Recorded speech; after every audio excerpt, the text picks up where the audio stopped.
Hace mucho tiempo, entre los territorios de India y China, había dos hermanos que eran reyes, Schahryar el mayor y Shahzaman el menor, los cuales gobernaban cada quien su propio país. Un día Schahryar sintió deseos de ir a visitar a su hermano, por lo que decidió ausentarse del palacio y dejar a su esposa a cargo. Sin embargo, ya en la noche recordó que había olvidado algo, así que regresó secretamente al palacio y se metió a los aposentos de su esposa, creyendo que ésta se encontraba llorando por su ausencia.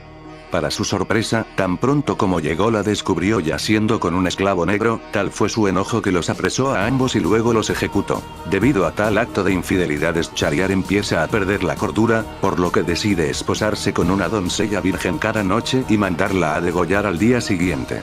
Tras varios años de llevar a cabo tan bárbaro acto, las doncellas del reino empiezan a escasear, por lo que llega el turno de una bella joven llamada Scheherazade, la cual, conociendo el hórrido destino de las anteriores esposas del rey, decide mantenerlo ocupado contándole una historia que se prolongaría por más de una noche con la intención de que nunca acabase. Si bien esto puede sonar descabellado o imposible, lo cierto es que Scheherazade tenía una gran biblioteca de libros, por lo que conocía muchas historias, las cuales fue integrando al larguísimo relato que le contaba al rey cada noche y con ello asegurarse un día más de vida. Y como pueden imaginar si es que conocen la obra, al conjunto de historias que Scheherazade contaba es lo que se le conoce hoy en día como las Mil y Una Noches. Las Mil y Una Noches es una colección de antiguos relatos hindúes y chinos, los cuales destacan principalmente por estar conectados mediante la historia que acaban de oír. Lo interesante de estos relatos es que muchos de ellos se han vuelto lo suficientemente famosos, que incluso les aseguro que más de uno habrá visto o leído Aladino y la lámpara maravillosa, Sinbad el marino y por supuesto Ali Baba y los 40 ladrones.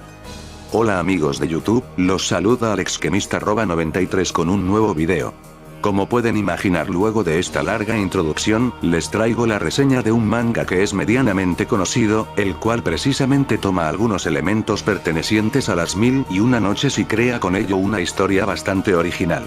Así es, hoy toca reseñar Magi The Labyrinth of Magic, un shonen de fantasía que rompe con los clichés del género para entregarnos entre comillas algo nuevo y completamente novedoso. Así que sin más comencemos.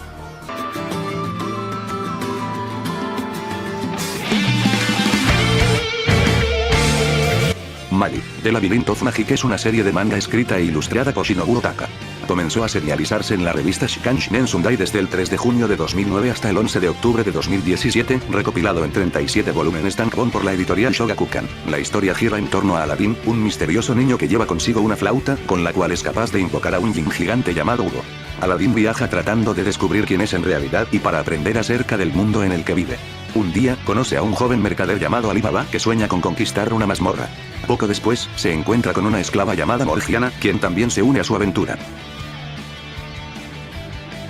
Personajes. Aladdin es uno de los 4 Magi del mundo actual y también un mago. Es un niño pequeño de complexión delgada y usa un turbante que ocasionalmente le sirve para volar. Su misión es evitar que se repita el incidente que destruyó Al Matora. Ali Baba Saluya es uno de los personajes principales de la historia. Era el tercer príncipe de Balbad, además de uno de los líderes de la, ya disuelta, Tropa de la Niebla. Morgiana es una Fanalis. Era la esclava de Jamil, quien la estuvo controlando a través del miedo gracias a los maltratos que le daba cuando era pequeña. Fue rescatada por Aladdin y Ali Baba Saluya, quienes le mostraron que podía librarse de esa vida. Ahora es la acompañante de Ali Baba y Aladdin en su viaje. Sinbad es el anterior rey del reino de Cindería y ex líder de la Alianza de los 7 Mares. Actualmente es el CEO de la Compañía de Comercio de Cindería y líder de la Alianza Internacional. Sinbad fue la primera persona en conquistar una celda, Baal, cuando tenía 14 años. Desde ese entonces, ha navegado por los 7 mares y conquistado 7 celdas, por lo que le llaman el legendario conquistador de celdas, maestro de 7 Jin. Yudad es uno de los 5 Magi de la época actual. Es uno de los antagonistas de la serie. Su especialidad es la magia de hielo, pero se le ha visto usar magias de otros tipos.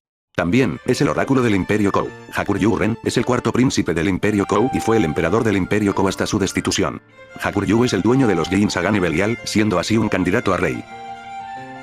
Bueno, como podrán imaginarse, Magi es un anime que a primera instancia puede parecer el típico shonen de peleas que transcurre en un mundo de fantasía, donde cada personaje posee un poder único y propio que los diferencia de los demás. Y aunque me duela admitirlo, una parte de esto es verdad, ya que las peleas y los poderes están presentes en gran parte de la historia. Sin embargo, a diferencia de animes como Nanatsu no Taizai y Fairy Tail, las peleas y los poderes son tan solo un complemento, y la verdadera magia de Magi radica en la complejidad complejidad de su mundo y toda la cosmogonía que hay detrás. Ya desde el primer episodio la serie nos establece un aire de aventura muy similar a una partida de Calabozos y Dragones, o un videojuego RPG debido a que, según el argumento, alrededor del mundo han surgido diferentes tipos de mazmorras y quien logre conquistarlas será poseedor de su propio Gino genio de la lámpara, el cual proporcionará a su amo riquezas y poderes imaginables.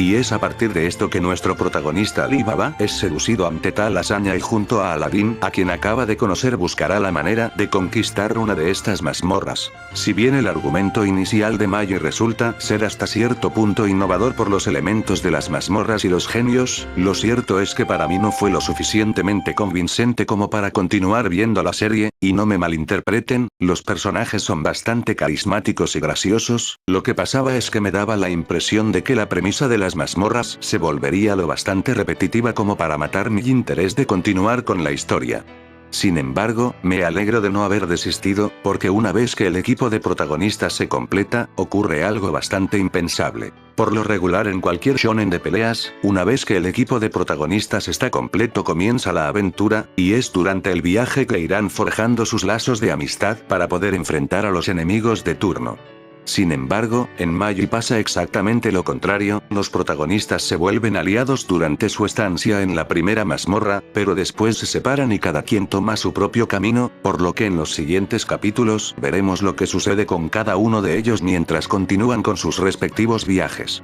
Y es precisamente esto lo que más me llamó la atención, ya que el otro anime que recuerdo que hacía algo similar era Hunter x Hunter, y si les soy honesto eso hacía que hubiera más variedad de historias en dicho manga. No obstante, el arco donde de verdad me enganché a Magi y pude notar la riqueza de elementos que proponía, fue precisamente el arco de Balbad, donde los protagonistas se vuelven a reunir y tienen que luchar contra un rey tirano y evitar una guerra civil. Sí, a primera instancia Magi parece la típica historia de fantasía, pero tal como lo hace mi venerada Fullmetal Alchemist maneja cierto realismo e introduce aspectos tanto políticos como filosóficos, esto con la intención de volver mucho más compleja la construcción de su mundo. En cuanto a los personajes he de decir que me han encantado. Y aunque no lo parezca, Ali Baba es el protagonista principal, razón por la cual les digo que nos encontramos ante un prota bastante fuera de lo común. Pues se trata de un chico cobarde e indeciso, con un gran valor eso sí, pero con una autoestima tan baja que deja que los demás pasen sobre él. Siendo honesto, no es de mi agrado este tipo de protagonistas, sin embargo, como su objetivo dentro de la historia es convertirse en candidato a rey, se verá envuelto en varias situaciones que lo pondrán a prueba y tendrá que demostrar todo su valor y sabiduría para tomar las decisiones correctas. Aunque, también admito que disfruto el bullying que le hace la propia autora al meterlo en situaciones tan ridículas que te hacen sacar una que otra carcajada. Respecto a Aladín, pues básicamente es el típico niño de buen corazón que siempre busca ayudar a los demás, cuyo pasado desconocemos y es quizá una de las incógnitas mejor guardadas por la serie. En lo concerniente a Morgiana, he de decir que, si bien el diseño del personaje me agrada, su actitud tan seria e inexpresiva no siento que haga química con los otros protagonistas, razón por la cual será omitida en varios arcos de la historia. Por cierto, este personaje está tomado del nombre de una de las esposas de uno de los hijos de Ali Baba del cuento original. Posteriormente, conforme va avanzando la trama de la serie, aparecerá un personaje que puede ser considerado como el cuarto integrante del grupo.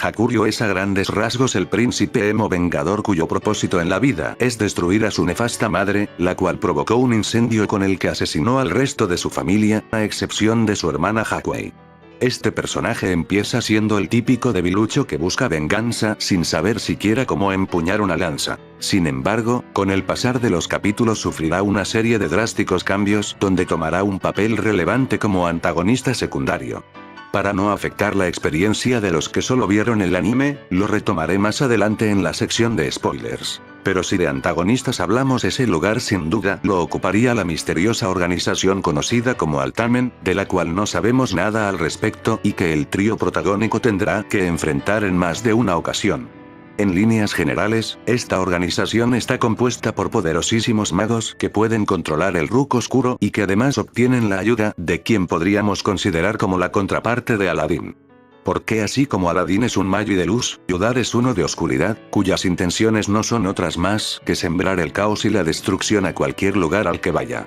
Al igual que Hakuryu, este personaje también sufrirá una drástica transformación que también retomaré en la sección de spoilers. Y bien, solo queda hablar sobre el personaje más carismático y mejor desarrollado de toda la obra. Sinbad es tal como su contraparte de papel, el rey de una nación llamada Sindaria, que a su vez es líder de la Alianza de los Siete Mares. Este personaje es tan importante para la trama porque además de haber conquistado 7 mazmorras desde una temprana edad, adopta el papel de mentor para Ali Baba y le enseña sus métodos para manipular el Magoi. Como muchos sabrán si es que han leído el manga de Sinbad no Bouken, en donde se nos relata el principio de sus aventuras y cómo poco a poco fue forjando la alianza de los 7 mares, este personaje ha pasado por grandes penas a lo largo de su vida, razón por la cual buscará la manera de volverse poderoso a cualquier costo y así poder crear una nación utópica. Honestamente les digo, que de no haber sido por el cuestionable desarrollo que obtiene más adelante en la obra, bien podría pasar como el típico Gary Stu, ya que es muy carismático, poderoso, mujeriego y además es un líder ejemplar. Sin embargo, a diferencia de este arquetipo de personaje, Sinbad se rige por una filosofía un tanto maquiavélica, la cual le hará tomar decisiones que lo pondrán en conflicto con el trío protagónico. Y como pueden imaginarse, hablaré de esto sin tapujos en la sección de spoilers. Animación y banda sonora. La animación de Magi es regular en la gran mayoría de sus episodios, salvo por uno que otro combate donde los animadores derrochan todo el presupuesto para que se vea sublime, el resto de los capítulos son animados con una calidad decente. Respecto al diseño de los personajes, he de decir que es demasiado colorido para mi gusto, pero siendo por el tipo de historia que trata de contar en líneas generales está bien, aunque en algunos personajes como por ejemplo Aladdin, el diseño queda un tanto andrógino y si uno se deja llevar solo por las imágenes promocionales del anime, creerá que este personaje es femenino. Por otra parte, es evidente el nivel de fanservice masculino que la autora impregna en sus personajes, así que no me sorprendería que este manga fuera popular entre el público femenino. En cuanto a la banda sonora, he de admitir que me ha gustado. Los openings son una delicia de escuchar, en especial porque están realizados por dos de mis intérpretes favoritos del medio, Sid y Porno Graffiti, así también el OST no se queda nada atrás y entrega unas melodías muy acordes a la ambientación mostrada, siendo obviamente las de las batallas las más épicas. Ambientación. Finalmente ha llegado la sección de la que más me gustaría explayarme en esta reseña. El mundo de Magi es un mundo completamente vivo y complejo, cada reino y ciudad se rige por sus propias normas, y cada uno posee un distintivo que lo hace único. Lógicamente, al ser un manga basado en las 1001 noches era más que obvio que tendría una ambientación tipo árabe, aspecto por el cual me vi atraído hacia esta obra en primera instancia. Sin embargo, al ser una historia de aventuras donde los personajes visitan diversos poblados, es destacable el nivel de creatividad con el que la autora se las ingenia para hacer de estos lugares algo único y completamente memorable. No lo voy a negar, es evidente que varias de las culturas presentadas en la serie toman su inspiración de otras ya existentes, como lo es el caso del Imperio de Kou, el cual da un aire bastante similar a la China imperial, o el Imperio de Rem, que sin ir más lejos es una mezcla entre las culturas griega y romana. Sin embargo, hay otros como los reinos de Patervia o Magnostad, donde se nota un poco más de creatividad en cuanto a la construcción de los mismos, siendo Magnostad el que tiene la estructura social más compleja de toda la obra. Aparte del mundo con el que interactúan los protagonistas, también nos son mencionadas algunas otras locaciones misteriosas donde transcurrirán ciertos eventos de la trama, como lo es el caso del continente oscuro, inserte referencia a Hunter x Hunter aquí, GGXD, y también el palacio del rey Salomón, o mejor conocido como el lugar donde Aladdin obtiene sus power-ups. El sistema de magia que se utiliza también es algo único y complejo, siendo el Rug la unidad mínima de la que derivan los diferentes tipos de magias o artefactos mágicos, el cual existe dentro de cada individuo y es conocido como mago, y dependiendo de las intenciones de su portador puede ser luminoso u oscuro. El Rug, según la filosofía de la serie, significa el destino. Cuando una persona muere, este Rug se dispersa y se hace uno con el mundo, mientras que el Rug oscuro o maligno se crea cuando una persona va en contra de su propio destino, maldiciéndolo a través de sentimientos de odio y malicia. Otro de los elementos mágicos utilizados y que provienen directamente de las 1001 noches, es el uso de Ji-Ins o genios, los cuales, si bien no pueden cumplir deseos, otorgan a la persona que los invocó un gran poder y habilidades que son realizadas realizadas a través de transformaciones, las cuales generan los combates más épicos que veremos a lo largo del anime. Por otro lado, y esto es un spoiler de la segunda temporada, nos es revelado que Aladdin proviene de un mundo mucho más antiguo que el que nos es mostrado en la serie, el cual es conocido como Almatoran, y cual Xerxes de Fullmetal Alchemist fue destruido en su totalidad por un ser maligno. En realidad, la cosmogonía que rige el mundo de Magri es mucho más complicada de explicar sin soltar spoilers del manga, por lo que solo tengo que decir que la autora se voló la barda a la hora de relatar la creación de sus múltiples mundos, incluyendo en ellos desde referencias judeocristianas hasta metafísica budista. Bueno, como veo que ya no me va a ser posible hablar de esta serie sin soltar uno que otro spoiler del manga, ha llegado la hora de entrar en ellos, por lo que pido a todos aquellos interesados en ver el anime que detengan el video y regresen una vez que lo finalicen. Lo mismo va para quienes no han leído el manga, porque a partir de este punto voy a soltar todos los spoilers habidos y por haber, incluyendo la creación y destrucción del Almatoran, uno de los cliffhangers con los que finaliza la segunda temporada, y a expensas de la inexistencia de una tercera. Me parece ideal revelar todo el pasado del personaje de Aladdin, para así poder dar paso al análisis del arco final del manga. En cuanto al manga, hay algunas cosas que me gustaría dejar en claro. La primera de ellas es que la adaptación del anime no es del todo fiel, al menos en los primeros arcos de la historia. Mientras que el manga se toma su tiempo para explicar y relatar las diferentes aventuras que viven nuestros protagonistas al momento de la primera separación, ya saben, antes de su reencuentro en Balbad, en el anime ocurre todo esto de manera muy superficial, siendo relativamente solo 3 episodios los utilizados para mostrar en su totalidad estas aventuras. Básicamente el anime como adaptación tan solo abarca un 90% del manga, al menos hasta la parte que adapta, siendo evidente el recorte de ciertos arcos para abarcar el menor número de capítulos posibles. Esto en cierto modo puede sonar un poco desalentador, sin embargo, los arcos que se ven más afectados por dichos recortes son los menos interesantes de la obra, por lo que a decir verdad no nos estaríamos perdiendo de mucho. Ahora sí, como recordarán, la segunda temporada finaliza con el arco de Magnostad, o como me gusta llamarlo, el arco de Hogwarts, ya que a primera instancia la premisa de la escuela de magia bebe mucho de la afamada saga de Rowling, y si les soy sincero, en cierto modo creí que trataría sobre las vivencias de Aladdin en dicha academia. Sin embargo, conforme van avanzando los capítulos me fui dando cuenta que este arco más bien funciona como el típico entrenamiento donde el protagonista aprenderá un montón de habilidades nuevas que posteriormente le servirán para enfrentarse directamente contra los ejércitos de Rem y el Medium surgido del Almatoran. Resumiendo, al final de la temporada tanto los magos de Magnostad, como los guerreros del Imperio de Rem, los príncipes del Imperio de Kou, Ali Baba, Morgiana y Aladdin unen sus fuerzas para detener al Medium, el cual estaba controlando al director Mohamed.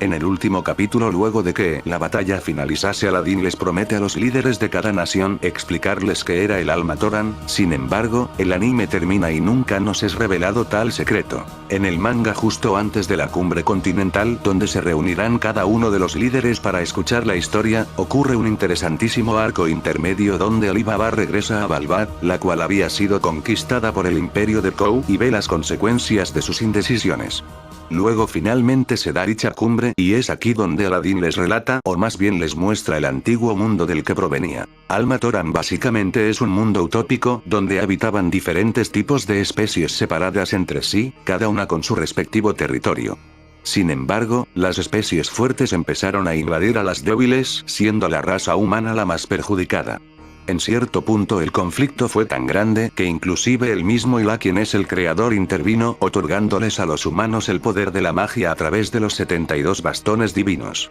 Lamentablemente, luego de 800 años los humanos que poseían la magia empezaron a utilizarla para esclavizar a las demás razas, y no fue hasta que un mago llamado Solomon creó una resistencia para rebelarse ante estos magos y así poder liberarlas. Solomon fue apoyado por los 3 Magi que vivían en aquel mundo y juntos formaron un reino donde él se volvió un rey muy querido y contrajo matrimonio con su esposa Sheba, quien posteriormente daría luz a Aladdin. Sin embargo, la paz en el reino de Solomon no duró mucho, ya que luego de la traición de uno de sus Magi, estalló una guerra civil entre los magos y las criaturas no mágicas.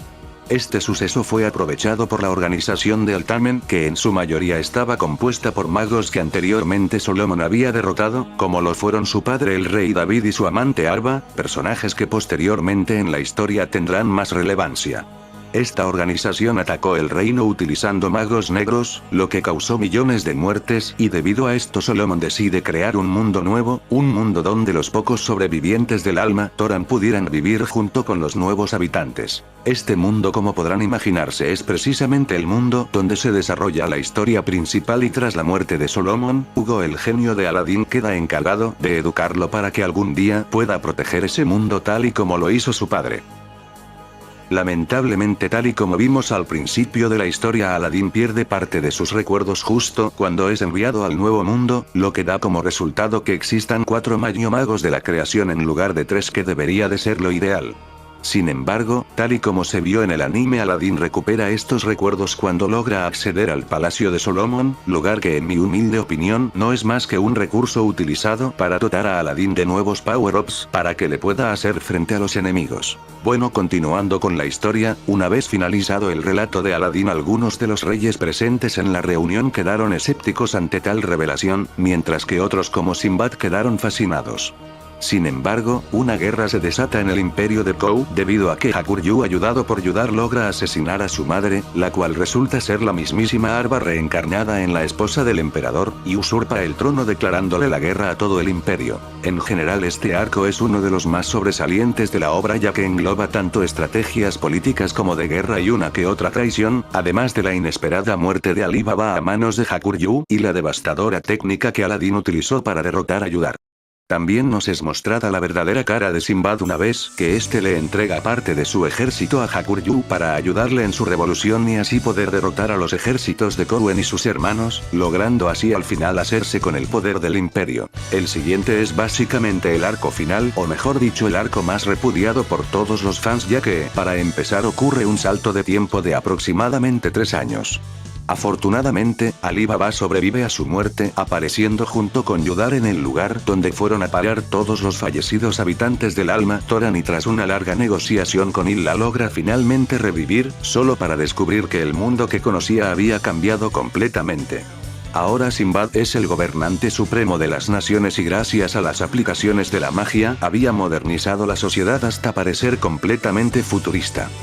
No les voy a mentir, esta nueva sociedad modernizada que nos presenta la autora, es uno de los más grandes sinsentidos que se le pudieron ocurrir, ya que recordemos que solo han pasado 3 años, y la tecnología que nos es mostrada está casi a la par de la nuestra, con teléfonos celulares, aviones y edificios altísimos, por mencionar algunos ejemplos. Y no, aunque se trate de una obra de fantasía, pasar de una edad que podemos considerar clásica a una contemporánea en tan solo 3 años, rompe por completo con la credibilidad de su mundo, y tampoco vale la justificación que nos da la autora en la que supuestamente el rey David reencarna en Sinbad y obtiene su nuevo poder gracias a la ayuda de Arba, la cual, como era de esperarse, fingió su propia muerte. En realidad, el último arco de Magi es el más descuidado, ya que pareciera que la autora tenía prisa por terminar su manga, que decidió echar por la borda la buena construcción que estaban teniendo sus personajes y su mundo. La batalla final únicamente se reduce a combatir a Sinbad, quien utilizando el poder del Palacio Sagrado logra crear una falsa paz mundial a través de la manipulación del Rut. De hecho, si se sobreanaliza lo anterior, el debate filosófico que se plantea donde el mundo está a merced de la voluntad de Sinbad y lo que él considera correcto, contra los ideales de los protagonistas que abogan más por el libre albedrío, aunque este traiga como consecuencia más guerras y más odio entre las naciones, está hasta cierto punto bien justificado, puesto que, como hemos visto a lo largo de la serie, la autora siempre ha tratado de manera sutil impregnar la obra con crítica social y mensajes pacifistas.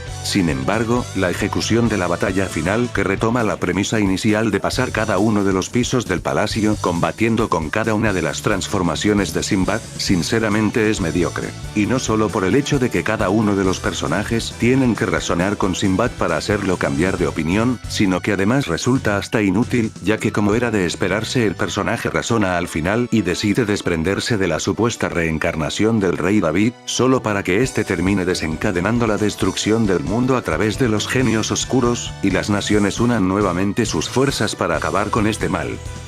Les seré honesto, esta última parte donde el mundo está en medio del apocalipsis y todos los habitantes unen sus fuerzas para acabar con los genios oscuros, es sencillamente épico, incluso me gustaría ver algún día animada esta parte. El problema en sí, radica en el hecho de que todo ocurre demasiado rápido, si no me equivoco creo que apenas se abarca los 5 últimos capítulos del manga. Y el final, la verdad que puedo decir, pues que me pareció bastante correcto para el tipo de historia que se está tratando de contar. Sinbad se sacrifica para proporcionarle a Aladín el poder suficiente para derrotar al medium surgido de las ambiciones del rey David, y al final este logra vencerlo con la ayuda de Hugo y su familia. El capítulo final prácticamente es ver cómo el mundo está siendo nuevamente reconstruido con la ayuda de todas las personas, y tras un breve vistazo del futuro de varios de los personajes secundarios termina con Ali Baba casándose con Morgiana y Aladín felicitándolos. Y bueno, luego de tan extensísimo resumen que reconozco que no es del todo preciso por la omisión de varios detalles y simplificación de varias tramas, solo puedo decir que Magi fue una historia que me encantó, es un shonen bastante diferente a lo acostumbrado con una construcción de mundo soberbia, que no tiene miedo de mostrar temas complejos y existenciales a una audiencia juvenil, aderezado con una comedia divertida y personajes entrañables.